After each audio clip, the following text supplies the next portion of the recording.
बंधु अभ्यास साहस धैर्य एवं विश्वास द्वारा सबकिछि वास्तव में संभव। मनीष यही तो पाई ता जीवन रे किछि मनीष यही तो पाई ता जीवन रे किछि करि पारे नाही, कारण ता जीवन रे से बहुत किछि भाबी थाए, किंतु किछि जण ता पाद को एपरी भाव में टाणिकी धरी थांती जहाँ फल से आग को आदौ बढ़ी पारे नाही। बाह्य शत्रु ठारू आरंभ करी पारिवारिक शत्रु पर्यंत प्रत्येक मनीष मानंगरे किछि किछि शत्रु थांती। आजिर ए वीडियो माध्यम रे मु एभली किछि आत्मशत्रु मानंग विषय रे कहिबी जो शत्रु मानंग पई केबे मनीष आग को बढ़ी पारे नाही। यह मो जीवन सहित भी जड़ित होई अछि, आपण मानंग समस्त जीवन सहित जड़ित होई अछि। आपण माने जदि सेही सातटी शत्रु को आपण माने चिन्हि देबे, आपण माने जदि सेही सातटी शत्रु को आपण परास्त करि परिबे, सेही सातटी शत्रु को आपण निज आयत्त रे रखि परिबे, मु ग्यारंटी देबी आपण जीवन रे जहा चाहुचोदी ताहा आपे आपे आपण जीवन रे आसी जिवो, एथिरे संदेह नाही। तेबे आज वीडियो माध्यम रे मु जो पॉइंट्स विषय रे आलोचना करी, जो शत्रु मानक विषय रे कहिबी, तेबे आपण माने से शत्रु मानकु निज कबगय रे रखिबा पई चेष्टा करंतु, तेई सही शत्रु मानकु आपण ऊपर केबे हावी होबा पई दियंतु नाही। जदि देबे जीवन रे आपण जहा किछि करंतु आपण केबे भी सक्सेस पाइबे नहीं, आपण केबे भी जने रिच पर्सन अर्थात धनी लोक हेई परिबे नहीं। तबे चलंतु आमे सही शत्रु मानक विषय रे किछि आलोचना करिबा एवं समस्त को रिक्वेस्ट करी कहिबी वीडियो टी फास्ट टू लास्ट पर्यंत निहाती प्रत्येक वर्ड्स को मन दे सुनिबे, कारण ए वीडियो माध्यम रे आपण लाइफ सेंस निहाती हबो, एथिरे संदेह नाही। मनीषर प्रथम शत्रुटी होची सेल्फ डाउट, अर्थात निजको सबु बेले अविश्वास करिबा। गोटे कथा बंधु भावंतु, आपण जदि आपण निजको सबु बेले संदेह, गोटे कथा बंधु भावंतु, आपण जदि आपण निजको संदेह करिवे, तेबे जीवन रे आपण किए आपण को विश्वास करिवो। आपण जदि आपण को ऊपरे बा निज ऊपरे विश्वास नाही, तेबे काहेकि आपण को किए जणे विश्वास करिवो। आमे प्रत्येकटी काम एई तो पाई करि पारंती नाही, आमे सबु बेले काम करिबा भितरु आमे भाबी दियंती जे एई काम मो द्वारा हेबो कि नाही।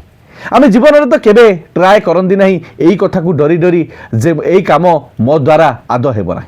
एई भगे अनेक युवपीढ़ी सहित मु डे टू डे लाइफ रे मिसी थाए, सेमाने मते कहंती भाई एई काम मो द्वारा आदो हेबो नाही।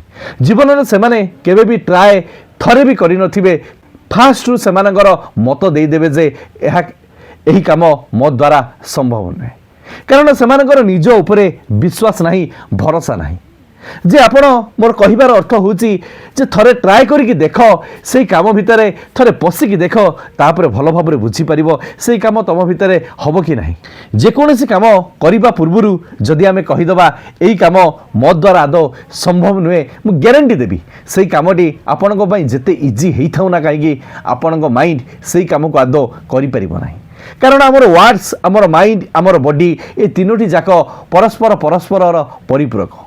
आम वर्ड्स जो कथा कही थाए आम माइंड सही कथा रिसीव करिने, एवं आम माइंड जो कथा रिसीव करिने तार आउटपुट आम बॉडी माध्यम दे बाहरी आसी थाए। तेबे सेथिपई मु समस्त मोर बंधु मानकु मु रिक्वेस्ट करी कहिबा पई चाहे, आपण माने जीवन रे सब बेले निजको थरे विश्वास करंतु, निज ऊपर केबे डाउट करंतु नाही, निजको केबे डाउट करंतु नाही जे एही काम मो द्वारा हेई परिबो नाही। आपण थरे निजको विश्वास करंतु, निज ऊपर थरे तो भरोसा करंतु, कारण आपणको भितरे जो शक्ति अछि, जो सामर्थ्य अछि, सही शक्ति सही सामर्थ्य आउ कहा पाखरे भी न थाई पारे।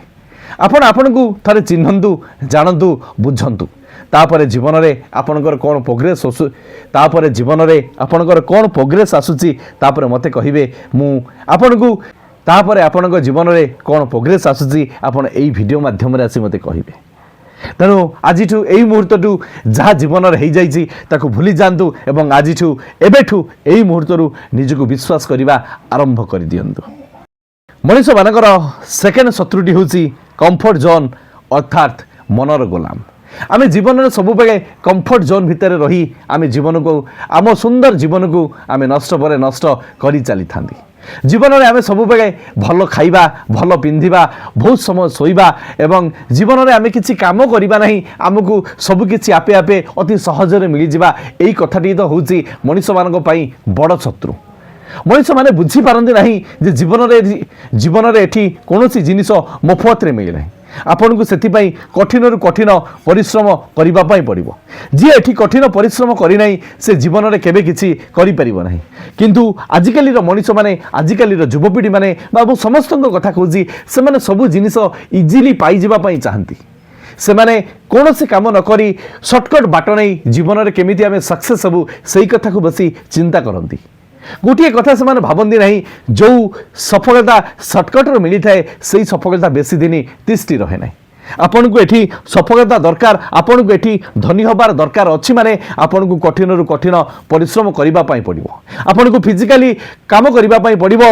आपन मानसिक स्तर रे आपन को प्रिपरेशन हबा पई पड़िबो निज को विश्वास करबा पई पड़िबो एवं कठिन रु कठिन परिश्रम करबा पई पड़िबो जे एठी कठिन परिश्रम करि नाही से केबे भी जीवन रे आदो किछि पाइबो नाही आमको जीवन में कंफर्ट जोन को छाड़बार आवश्यक अच्छी जदि आम कंफर्ट जोन को न छाड़ा तेज जीवन में आम के किसी कौन मुहूर्त में आम कर कारण आपण मैंने गोटे छोटिया कथा भल भाव जानी शोला पुअर किसी भाग न थाए ठीक सेहीपरि आपण जदि सब बेले शोईकी रहिबे निज काम करबा आरंभ करिवे नहीं तेबे काहेकि जीवन में आपन को सफलता आसीबो आपण माने मते एबे कहंतु मु आपन को पाखरु उत्तर सुनिबा अपेक्षा रे रहिली मनीष मानकर 3 नंबर शत्रुटी हूँ किए कौन भाव व्हाट विल पीपुल थॉट्स यही डरटी यही शत्रुटी मनीष मान भितर एभली प्रत्येक दिन मनीष मान मारी मारी चली थाए जहाँकि मनीष बुझीपारे ना मनीष वास्तव में सबकि बुझी थाए किंतु ता भितर गोटे डर थाए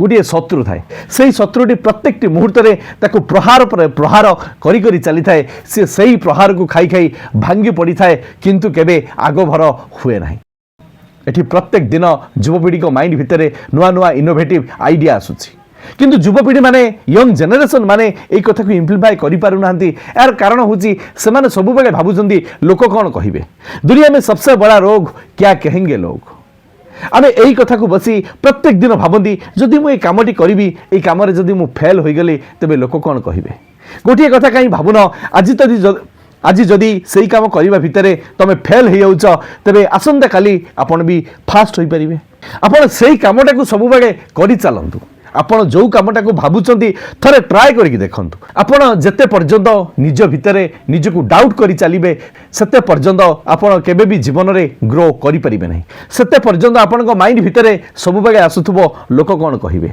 लोक एठी सब बेले कहिबे आपण आज किछि करूना सेते बेले भी कहिबे लोक माने जेते बेले तमे किछि करिदबो सेते बेले भी कहिबे लोकंको काम होउची एठी सब बेले कहिबा किंतु आमे एई कथा को समस्ते जानती बुझंती किंतु वास्तव में आमे सही काम को आदो करंती नहीं गोटे कथा भाभी भाभी सब बेले मरी जाती लोक कौन कहिबे लोक एठी आपण विषय रे सब बेले कहिबे आपण घरे आज चाउल नहीं लोक आपण को आज 5 किलो चाउल आनी आदो देबे नहीं बरं लोक माने कहिबे एटा निखटू एटा गोटे काम करू नहीं बोली एटा घरे आज चाउल नहीं आपण को पाखरे आज अधिका चाउल हो जाऊ लोक माने भी कहिबे एटा कोठी खराब काम करी एते गुडा चाउल नहीं आसी आपण को भलरे भी कहिबे आपण को मंदरे भी कहिबे लोकन को काम होची कहिबा तबे लोकन को एई तबे लोकन को तांको काम करी चलचंदी जदी लोकन को काम होची कहिबा से माने जदी तांको कामटी को ठीक ठाक करूचंदी आपण काहेकि आपण को कामटी को ठीक ठाक करू नांती थरे भाबिकी देखंतु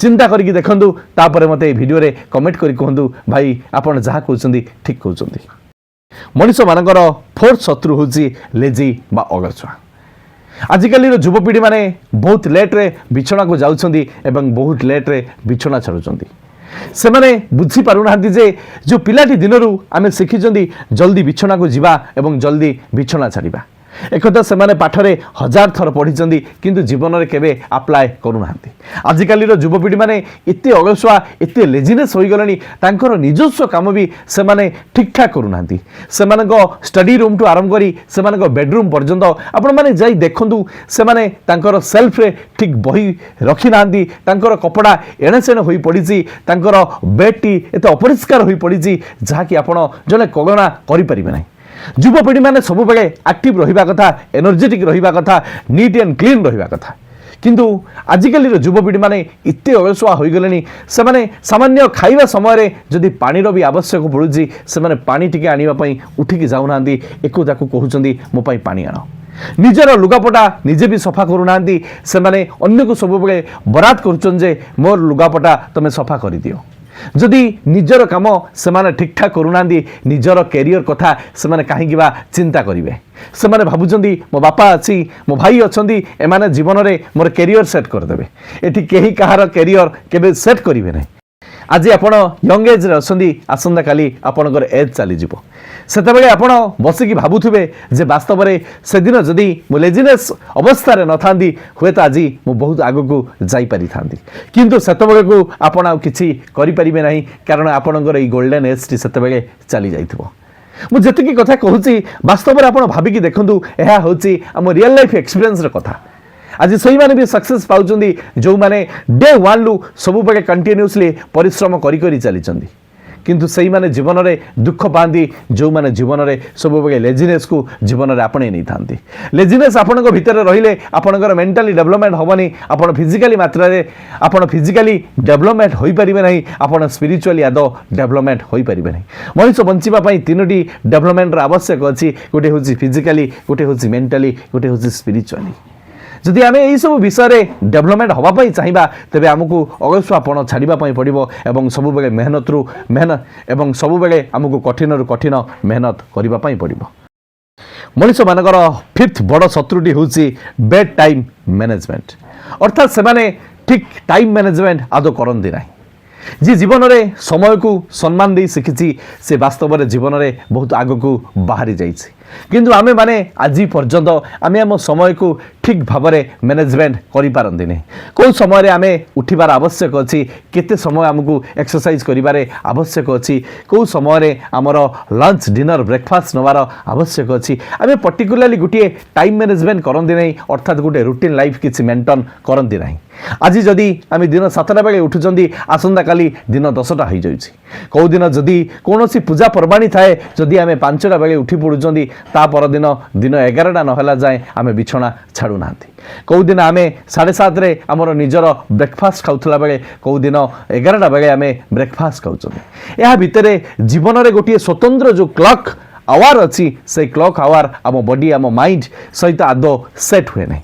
ସେଥିପାଇଁ ଆମେ ଯେଉଁ କାମ ଯେତେବେଳେ କରିବା କଥା ବାସ୍ତବରେ ସେତେବେଳେ ଆମେ କରିପାରନ୍ତି ନାହିଁ। ଆପଣମାନେ ଜାଣିଲେ ଆଶ୍ଚର୍ଯ୍ୟ ହେବେ, ଯେଉଁମାନେ ଜ୍ଞାନୀଗୁଣୀ ଲୋକ, ଯେଉଁମାନେ ଇଣ୍ଟେଲିଜେନ୍ସ ଲୋକ, ଯେଉଁମାନେ ରିଚ୍ ପର୍ସନ୍, ସେମାନେ ସମୟକୁ ସବୁବେଳେ ଭ୍ୟାଲ୍ୟୁ ଦେଇଥାନ୍ତି। କାରଣ ସେମାନେ ସମୟକୁ ଏଇଥିପାଇଁ ଭ୍ୟାଲ୍ୟୁ ଦେଇଥାନ୍ତି କାରଣ ସେମାନେ ପ୍ରତ୍ୟେକଟି ସମୟର ମୂଲ୍ୟକୁ ସେମାନେ ତାଙ୍କ ଜୀବନ ସହିତ ଭଲ ଭାବରେ ବୁଝିଥାନ୍ତି, ଜାଣିଥାନ୍ତି। କାରଣ ଯିଏ ସମୟର ଭ୍ୟାଲ୍ୟୁ କରି ଶିଖିନାହିଁ, ସମୟ ତାକୁ କେବେ ବି କିଛି ଦେବ ନାହିଁ। ସେଥିପାଇଁ ତ ସମୟ କହିଥାଏ, ଆଜି ତମେ ମୋତେ ନଷ୍ଟ କରୁଛ, ଦିନ ଆସିବ ମୁଁ ତୁମକୁ ନଷ୍ଟ କରିଦେବି। ସମୟକୁ ଆଦୌ ନଷ୍ଟ କରନ୍ତୁ ନାହିଁ। କେଉଁ ସମୟରେ କେଉଁ କାମ ବାସ୍ତବରେ କରିବାର ଅଛି ସେଇ କାମକୁ ଠିକ୍ଠାକ୍ ଭାବରେ କରନ୍ତୁ। ମୁଁ ମୋର ମ୍ୟାକ୍ସିମମ୍ ଭିଡ଼ିଓରେ ଟାଇମ୍ ମ୍ୟାନେଜମେଣ୍ଟ କଥା କହିଛି, ଆପଣମାନେ ସେଇ ଭିଡ଼ିଓ ଗୁଡ଼ିକ ଦେଖନ୍ତୁ। କିନ୍ତୁ ଆପଣମାନେ ସବୁବେଳେ ବାଜ୍ୟ ରିଲ୍ସ ଦେଖିବେ, ବାଜ୍ୟ ଭିଡ଼ିଓ ଦେଖିବେ, ଏଥିରେ ଆପଣ ଟାଇମ୍ ୱେଷ୍ଟ କରିବେ। କିନ୍ତୁ ନିଜକୁ ମୋଟିଭେସନ୍ କରିବେ ନାହିଁ, ନିଜକୁ ଏଜୁକେସନ୍ କରିବେ ନାହିଁ, ନିଜକୁ ଲର୍ଣ୍ଣିଂ ପ୍ରୋସେସ୍ରେ ସାମିଲ କରିବେ ନାହିଁ, ତେବେ ଜୀବନରେ ଆପଣ କ'ଣ କରିବେ ଆପଣ ଏବେ ମୋତେ କମେଣ୍ଟରେ କୁହନ୍ତୁ। ମୋର ଆପଣମାନଙ୍କ ପାଇଁ ସବୁବେଳେ ଚେଷ୍ଟା ଜାରି ରହିଛି। ଆପଣଙ୍କୁ ସୁନ୍ଦର ସୁନ୍ଦର କଥା ଶିଖେଇବି, ଆପଣଙ୍କୁ ସୁନ୍ଦର ସୁନ୍ଦର ଜ୍ଞାନ ଦେବି ଏବଂ ଆପଣଙ୍କର ଲାଇଫ୍ ସେନ୍ସକୁ ମୁଁ ନିହାତି କରିକି ଦେଖେଇବି। କିନ୍ତୁ ଆପଣମାନେ ମୋତେ ଆଦୌ ସପୋର୍ଟ ଦେଉନାହାନ୍ତି, ମୋ କଥାକୁ ଆଦୌ ମାନୁନାହାନ୍ତି। ଆଉ ଯେତିକି ଜଣ ମୋ କଥାକୁ ମାନୁଛନ୍ତି ସେମାନେ ମୋତେ ଇନଷ୍ଟାଗ୍ରାମରେ ହେଉ ବା ୟୁଟ୍ୟୁବ୍ ମାଧ୍ୟମରେ ହେଉ ମୋତେ ମେସେଜ୍ କରୁଛନ୍ତି, ଭାଇ ଆପଣଙ୍କ କଥା ମାନି ମୋର ଆଜି ଲାଇଫ୍ ସେନ୍ସ ନିହାତି ହୋଇଛି, ମୁଁ ଆଜି ଲାଇଫ୍ରେ ବହୁତ ଆଗକୁ ବଢ଼ିପାରିଛି। ଯଦି ସେମାନଙ୍କର ହେଉଛି ଆପଣଙ୍କର କାହିଁକି ହେବନି? ତେବେ ଆପଣ ଟାଇମ୍ ମ୍ୟାନେଜମେଣ୍ଟ କରିବା ଶିଖନ୍ତୁ, ଦେଖିବେ ଆପଣ ଲାଇଫ୍ରେ ବହୁତ ଆଗକୁ ଯାଇପାରିବେ। ମଣିଷମାନଙ୍କର 6th ବଡ଼ ଶତ୍ରୁ ହେଉଛି ନେଗେଟିଭ୍ ଥଟ୍ସ। ମଣିଷମାନଙ୍କର ଏହି ବଡ଼ ଶତ୍ରୁଟି ମଣିଷର ମନକୁ ଡାଇରେକ୍ଟ ଆଟାକ୍ କରିଥାଏ। ଥରେ ଯଦି ଆମର ମାନସିକ ଅସନ୍ତୁଳିତ ଅବସ୍ଥାକୁ ଚାଲି ଆସିବ ତେବେ ଆମେ ଲାଇଫ୍ରେ କେବେ କିଛି କରିପାରିବା ନାହିଁ। ଯେଉଁମାନେ ଜ୍ଞାନୀ, ଯେଉଁମାନେ ଜ୍ଞାନୀଗୁଣୀ ଲୋକ, ସେମାନେ ନିଜର ମାନସିକ ଶକ୍ତିକୁ ସବୁବେଳେ ବଜାଇ ରଖନ୍ତି। ସେମାନେ ମାନସିକ ସ୍ତରରେ ସବୁବେଳେ ଫିଟ୍ ରହିବା ପାଇଁ ଚେଷ୍ଟା କରନ୍ତି। ସେମାନେ ମେଣ୍ଟାଲି ଷ୍ଟ୍ରଙ୍ଗ ହେବା ପାଇଁ ଚେଷ୍ଟା କରନ୍ତି ଏବଂ ନିଜ ମନକୁ ସବୁବେଳେ ଆମ ନିଜ ଆୟତ୍ତରେ ରଖନ୍ତି। ଆପଣମାନେ ଦେଖନ୍ତୁ ଆପଣଙ୍କ ଭିତରେ ଯେଉଁ ଲେଜିନେସ୍ ଆସୁଛି ଏହା ଆପଣଙ୍କ ମାଇଣ୍ଡରେ ଆସୁଛି। ଆପଣମାନେ ଯେତେବେଳେ ଭାବୁଛନ୍ତି ମୁଁ ଏଇ କାମ କରିବା ଦ୍ୱାରା ଲୋକ କ'ଣ କହିବେ, ଏହା ବାସ୍ତବରେ ଆପଣଙ୍କ ମାଇଣ୍ଡରେ ଆସୁଛି। ଆପଣ ଯେତେବେଳେ କମ୍ଫର୍ଟ ଜୋନ୍ରେ ରହୁଛନ୍ତି, ଆଜି ନୁହେଁ କାଲି କରିଦେବି, କାଲି ନୁହେଁ ପହରଦିନ କରିଦେବି, ଏହା ବି ଆପଣଙ୍କ ମାଇଣ୍ଡରେ ଆସୁଛି। ଆପଣ ଯେତେବେଳେ ନିଜକୁ ସନ୍ଦେହ କରୁଛନ୍ତି, ଏହା ବି ମଧ୍ୟ ଆପଣଙ୍କ ମାଇଣ୍ଡରେ ଆସୁଛନ୍ତି। ତେବେ ବୁଝନ୍ତୁ ଆପଣଙ୍କ ମାଇଣ୍ଡ କେତେ ପାୱାରଫୁଲ୍। ଆପଣଙ୍କ ମାଇଣ୍ଡ ଭିତରେ ସବୁ ଖେଳ ଚାଲିଛି, କିନ୍ତୁ ଆପଣ ଆଦୌ ବୁଝିପାରୁନାହାନ୍ତି, ଜାଣିପାରୁନାହାନ୍ତି। ସେଥିପାଇଁ ତ ମୁଁ ମ୍ୟାକ୍ସିମମ୍ ଭିଡ଼ିଓରେ କହିଥାଏ ଆପଣ ସବୁବେଳେ ମେଡିଟେସନ୍ କରନ୍ତୁ, ନିଜ ସମୟରେ ବହିପତ୍ର ପଢ଼ାପଢ଼ି କରନ୍ତୁ, ଭଲ ଭଲ ମୋଟିଭେସନାଲ୍ ଭିଡ଼ିଓ ଦେଖନ୍ତୁ। ଦେଖିବେ ଆପଣଙ୍କର ମାଇଣ୍ଡ ଚେଞ୍ଜ ନିହାତି ହେବ।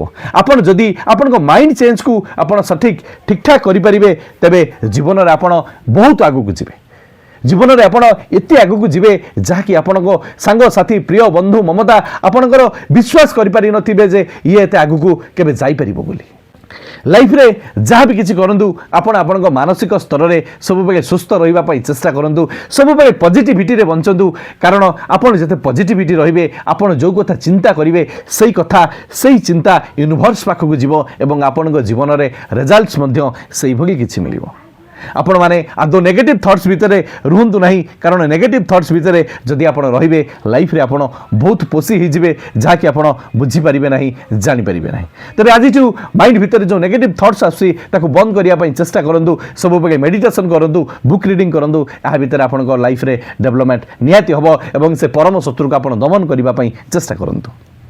ମଣିଷମାନଙ୍କର ଶେଷ ବା ଲାଷ୍ଟ ବଡ଼ ଶତ୍ରୁଟି ହେଉଛି କମ୍ପାରିଜନ୍ କରିବା ବା ଅନ୍ୟ ସହିତ ନିଜକୁ ତୁଳନା କରିବା। ଏହି ଶତ୍ରୁଟି ପ୍ରାୟତଃ ଆମ ସମସ୍ତଙ୍କ ଭିତରେ ଘର କରିସାରିଲାଣି। ଆମେ ସବୁବେଳେ ନିଜକୁ ଅନ୍ୟମାନଙ୍କ ସହିତ ତୁଳନା କରନ୍ତି। ତା ପାଖରେ ସୁଖ ଅଛି, ମୋ ପାଖରେ ସୁଖ ନାହିଁ। ଆପଣ କେମିତି ଜାଣିଲେ? ଆପଣମାନେ ବସ୍ତୁକୁ ଦେଖି କ'ଣ ବୁଝିପାରୁଛନ୍ତି ସେ ସୁଖର ଅଛି, ଆପଣମାନେ ଦୁଃଖରେ ଅଛନ୍ତି? ବାସ୍ତବରେ ବସ୍ତୁ ସହିତ କିଛି ସୁଖ ଦୁଃଖର ସାମଞ୍ଜସ୍ୟ ଆଦୌ ନଥାଏ। ସୁଖ ଆକ୍ଚୁଆଲି ମାଇଣ୍ଡରେ ଥାଏ, ଆମ ମନ ଭିତରେ ଥାଏ, ଆମ ହୃଦୟ ଭିତରେ ଥାଏ। ଆପଣ ଜୀବନରେ ଅଳ୍ପରେ ବି ବହୁତ ଖୁସିରେ ରହିପାରିବେ, ଶାନ୍ତିରେ ରହିପାରିବେ। ଆପଣମାନେ ଭାବୁଛନ୍ତି କି ଯେଉଁମାନଙ୍କ ପାଖରେ କୋଟି କୋଟି ଟଙ୍କା ଅଛି, ଯେଉଁମାନଙ୍କ ପାଖରେ ବ୍ୟାଙ୍କ ବାଲାନ୍ସ, ଯେଉଁମାନଙ୍କ ପାଖରେ ବଙ୍ଗଲା, ଗାଡ଼ି, ବ୍ୟାଙ୍କ ବାଲାନ୍ସ ଅଛି, ସେମାନେ ଜୀବନରେ ଶାନ୍ତିରେ ରହୁଛନ୍ତି, ସୁଖରେ ରହୁଛନ୍ତି ବୋଲି? ସେମାନେ ବି ଜୀବନରେ ଶାନ୍ତିରେ ରହୁନାହାନ୍ତି, ସୁଖରେ ରହୁନାହାନ୍ତି। ସେମାନଙ୍କ ଜୀବନରେ ବହୁତ ଗୁଡ଼ାଏ ଟେନସନ୍ ଅଛି। ଆପଣଙ୍କ ଲାଇଫରେ ଟେନସନ୍ ଅଛି, ତାଙ୍କ ଲାଇଫରେ ବି ଟେନସନ୍ ଅଛି। ଆପଣ କିନ୍ତୁ ସବୁବେଳେ ସେଇ ଟେନସନ୍କୁ କମ୍ପାରିଜନ୍ ନ କରି ଆପଣ ସବୁବେଳେ ତାଙ୍କ ୱେଲ୍ଥକୁ କମ୍ପାରିଜନ୍ କରୁଛନ୍ତି। ଆପଣ ସବୁବେଳେ ତାଙ୍କ ପାଖରେ କେଉଁ ମୋବାଇଲ୍ ଅଛି, ଆପଣ ସେଇ ଜିନିଷକୁ EMIରେ କିଣିକି ଆଣିବେ। ତାଙ୍କ ପାଖରେ କେଉଁ ଗାଡ଼ି ଅଛି, ସେଇ ଜିନିଷକୁ ଆପଣ କିଣିକି ଆଣିବେ। ଏହିସବୁ କଥାକୁ ଆପଣ ବେଶୀ ବସି କମ୍ପାରିଜନ୍ କରୁଛନ୍ତି। ମୁଁ କହିବି ଜୀବନରେ ଯେତେ ପର୍ଯ୍ୟନ୍ତ ଆପଣ ନିଜକୁ ଅନ୍ୟମାନଙ୍କ ସହିତ ତୁଳନା କରୁଥିବେ, ଆପଣ ତ ସବୁବେଳେ ଦୁଃଖରେ ରହିବେ, କଷ୍ଟରେ ରହିବେ ଏବଂ ଆପଣଙ୍କ ଜୀବନରେ ଆପଣ କେବେ ବି ଗ୍ରୋ କରିପାରିବେ ନାହିଁ। କେବେ ଜୀବନରେ କାହା ସହିତ ନିଜକୁ କମ୍ପାରିଜନ୍ କରନ୍ତୁ ନାହିଁ। ନିଜକୁ ସ୍ପେଶିଆଲ ପର୍ସନ୍ ବୋଲି ଭାବନ୍ତୁ, ନିଜ ଉପରେ ବିଶ୍ୱାସ କରନ୍ତୁ, ନିଜକୁ ଭରସା କରନ୍ତୁ। ଦେଖିବେ ଲାଇଫରେ ଆପଣ ବହୁତ ଗ୍ରୋ କରିବେ, ଏଥିରେ ସନ୍ଦେହ ନାହିଁ। ଆଶା କରେ ଏ ଭିଡ଼ିଓ ମାଧ୍ୟମରେ ମୁଁ ଯେଉଁ ଶତ୍ରୁମାନଙ୍କ ବିଷୟରେ କହିଲି, ଏହା ଆମ ଜୀବନ ସହିତ ନିହାତି ଜଡ଼ିତ ହୋଇଅଛି। ଆପଣମାନେ ମୋ କଥାରେ ନିହାତି ଏକମତ ହେବେ ଏବଂ ଆଜିଠୁ ଆମେ ଚେଷ୍ଟା କରିବା ଏହି 7ଟି ଶତ୍ରୁକୁ ଆମେ ନିଜ ପାଖରୁ ଦମନ କରିବା ଏବଂ ନିଜଠାରୁ ସେମାନଙ୍କୁ ଦୂରେଇ ରହି ଆମେ ଗୋଟିଏ ସୁନ୍ଦର ଜୀବନଯାପନ କରିବା ଏବଂ ଲାଇଫରେ ବହୁତ ଆଗକୁ ବଢ଼ିବା। ଯଦି आशा करे भिडियोटी द्वारा आपण बहुत किसी शिखिथे। जदि भिडियोटी भल लगी भिडियो को लाइक करेंगे और सांगसाथी मानक मध्य भिडियोटी को बहुत मात्रा सेयार कर जीवन को सुंदर शिक्षाटी निहाती देवे। भगवान आपन को सब खुशी दिंतु। Love you all. जय गुरु जय जगन्नाथ। शेष सही कथा कर देखाओ ऐसा कि दुनिया करना चाहेगा आपकी जैसा। धन्यवाद। जय जगन्नाथ।